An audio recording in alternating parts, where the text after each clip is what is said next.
welcome. We have third lecture for chapter number 1 of OC, Principles of Management. Okay. So in the last lecture we studied about initial 7 principles of management, and this lecture we are going to study about the letter 7 of principles of management. So we have principle of remuneration, principle of scalar chain, principle of order, principle of equity, principle of stability of tenure, principle of initiative and principle of aspirate the courts. ये 7 पढ़ेंगे और chapter खत्म करेंगे. There is one more topic in this particular chapter called scientific management, scientific logic of principles of management, curated by someone. You have to study that by your own. That is homework for you, and I know you people don't do your homework, but I'll check it. Don't worry about that. Okay. Now, principles of remuneration. I hope you people understood कि पहला वाला जो 7 principal था वो तुमको समझ में आ गया है. हम लोग अभी ये 7 प्रिंसिपल ऑफ मैनेजमेंट पढ़ेंगे. I need you people to please pay attention. If you are not understanding, you can replay the video again and again and again and again. How many times you want till your net gets over. Okay. Principle of fair remuneration. It is actually fair remuneration, not just remuneration. तुम्हारी book में fair दिया नहीं है, ठीक है. Fair remuneration. Now what does this particular principle of management says कि तुम लोग अगर अपने एम्प्लॉयज को फेयर अमाउंट दोगे, if you are making him work day and night and उस पर्टिकुलर काम का उसको समझो 50,000 मिलना चाहिए था, but you are just paying 25,000, that particular thing is very bad. Okay. तो वो इंसान काम दिल से करेगा नहीं. If you are paying that particular person less, कम पे कर रहे हो, तो obviously you are not paying him और her fair amount of remuneration और money what that particular person deserves. But still if you are paying, अगर तुम पे करते हो तो वो दिल से काम करेगा, जस्ट बिकॉज उसको उसके हक का पैसा प्रॉपर्ली मिल रहा है. If that particular person is not getting the amount what he deserves, he और she deserves, that particular person will not work properly. If you want that particular person to work properly, please pay him और her fair remuneration. This is the 8th principle of management. Scalar chain. Scalar chain is quite a simple one. ये है pyramid, top level, middle level, lower level. हम लोग ने 11th standard में ये pyramid पढ़ा था, बट फिर भी मैं रिवाइज करा दूं. टॉप लेवल पे सब मैनेजर्स नहीं, CEO, एंटरप्रेन्योर एंड बड़े बड़े लोग रहते हैं. इस पे ऑफिस स्टाफ रहता है मिडिल लेवल में, और इसमें लेबरर्स एंड फैक्ट्री स्टाफ रहते हैं. ओके. समझ में आ रहा है ये part. If top level wants to convey something to lower level, so they will convey it to middle level, and middle level will convey the message to lower level. Lower level क्या करेगा, उसका reply देने के लिए वो लोग middle को बोलेंगे, और मिडिल वाले जाकर ऊपर वाले को, टॉप लेवल मैनेजमेंट को बोलेंगे. So it is very time consuming, but ऐसे ही चलता है. स्केलर चेन का यही मतलब है. But if in case, very rare cases, if you know lower level wants to convey something to top level directly, they can convey the message. If top level wants to convey directly something to lower level, they can convey the message. And this particular process of conveying the message directly from top to lower or lower to top is called gangplank. PLANK, gangplank. Okay. मतलब तुम लोग ने एक particular part बीच में skip करके directly lower या lower से अपर में जंप किया है. That particular part is called gangplank. Okay. Scalar chain का मतलब होता है going with the flow, and gangplank का मतलब क्या होता है, ब्रेकिंग द चेन. ये चेन बना के चलना है स्केलर चेन, चेन नहीं बना के चलना है gangplank. Okay. I hope people have understood. Order means what, जो भी काम जो टाइम पे बोला गया है उस टाइम पे करना है. ऐसा this particular attitude should never be there in the company कि हाँ ठीक है कल करेंगे या करते हैं थोड़ी देर बाद. ऐसा नहीं. What particular work should is desired, मतलब जो चीज जो टाइम पे लिखी गई है, बोला गया है जिस टाइम पे करने के लिए, वो टाइम पे हो जानी चाहिए. वरना कंपनी में अगर डिले होता है तो ऑब्वियसली कहीं ना कहीं company can lose some opportunities, और you can lose some money. Profit कम हो सकता है, कंपनी में काम डिले हो सकता है, and it can lead to losses और less profit in the company. So in order to avoid those situations, company should have one thing in them के उनके कंपनी में प्रिंसिपल ऑफ ऑर्डर अडॉप्टेड होना चाहिए, काम टाइम टू टाइम होते रहना चाहिए, फ्लो मेंटेन रहना चाहिए, काम कभी रुकना चाहिए नहीं। Okay, next is equity. Equity and aspirating ops, don't get mixed with that. I'll explain you this particular thing as well. Equity means what? Equity मतलब क्या कि तुम लोग को हर एक अपने एम्प्लॉय को, चाहे वो लेबर हो, चाहे वो ऑफिस स्टाफ हो, चाहे वो स्वीपर हो, चाहे वो वॉचमैन हो, चाहे वो एंटरप्रेन्योर हो, चाहे वो सीईओ हो, चाहे वो मैनेजर हो, चाहे कोई भी डिपार्टमेंट को कोई भी इंसान हो, you have to treat each and every person of your company equally. You should not discriminate among them, because if you are thinking ये laborers है, ये लोग तो चीप लोग हैं, ये लोग गरीब लोग हैं, ये लोग they are dirty people, they are hard working people, not smart working people, they are not sitting in office, they are not sitting in AC, they are not dirty and बहुत ऐसा low quality का अगर तुम उनको समझते हो, then don't think like that. They are the base of your company. तुम लोग ऑफिस स्टाफ मतलब कम इम्पोर्टेंट का है, लेबर इम्पोर्टेंट है मतलब ऑफिस स्टाफ कम है, ऐसा नहीं होता है।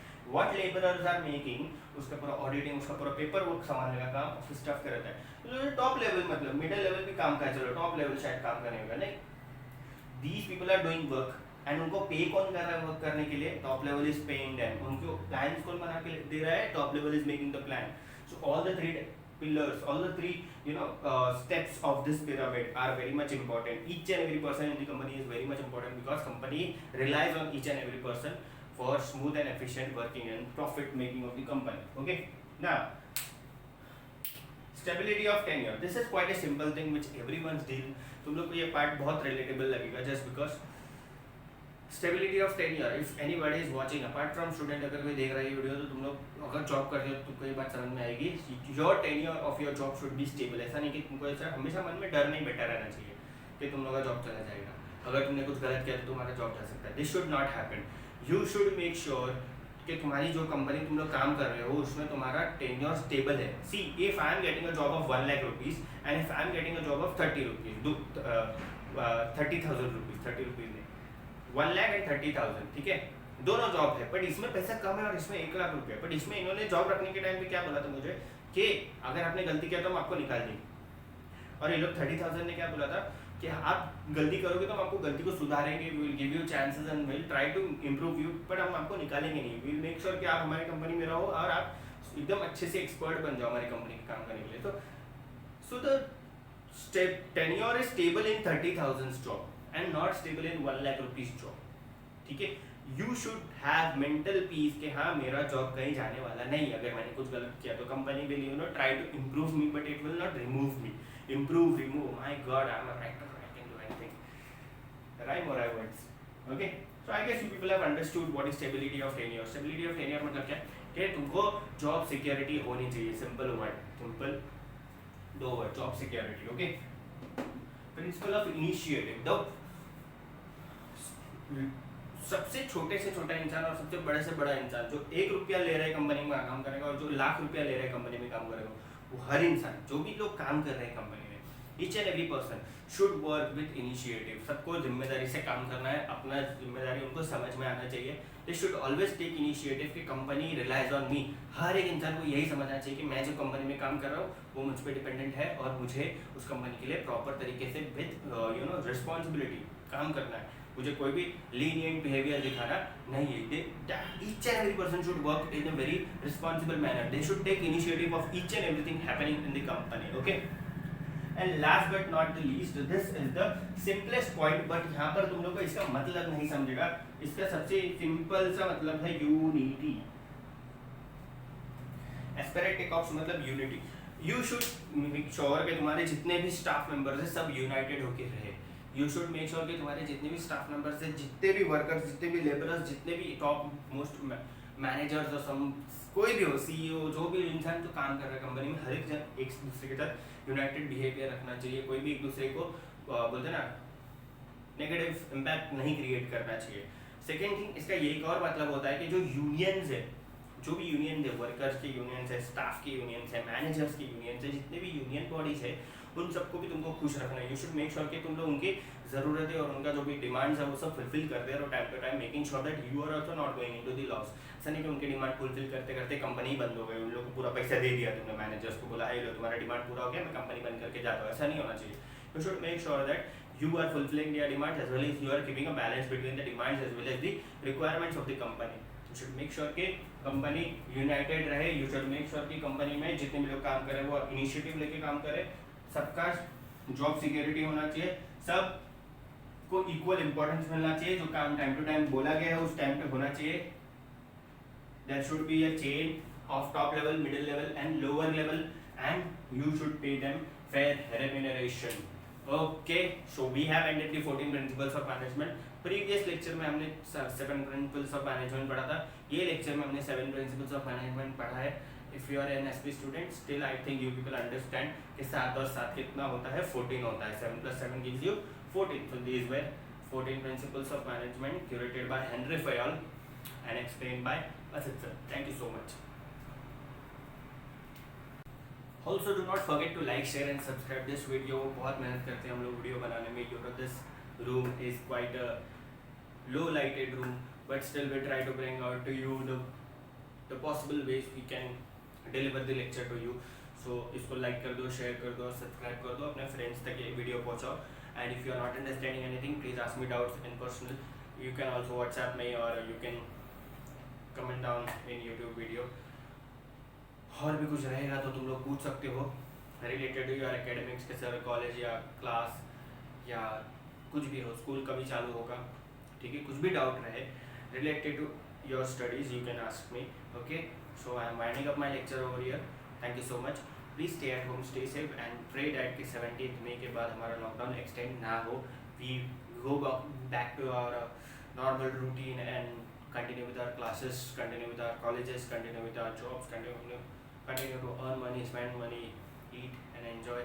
कोरोना वायरस फटाफट ख़त्म हो जाए और प्रे करो ह्यूमैनिटी के लिए कि सब कुछ सही तरीके से हो, कोई भी भूखा ना सोए। Try to help each other, try to stay at home, try to make sure कि जो भी लोग रास्ते पे सो रहे हैं उनको खाना बराबर मिले। Make sure that you people also spread the message of love and all, don't spread the message of hate. Thank you so much. Okay, so just ending this lecture over here. It was small, so I just extended with some good messages. Okay, thank you.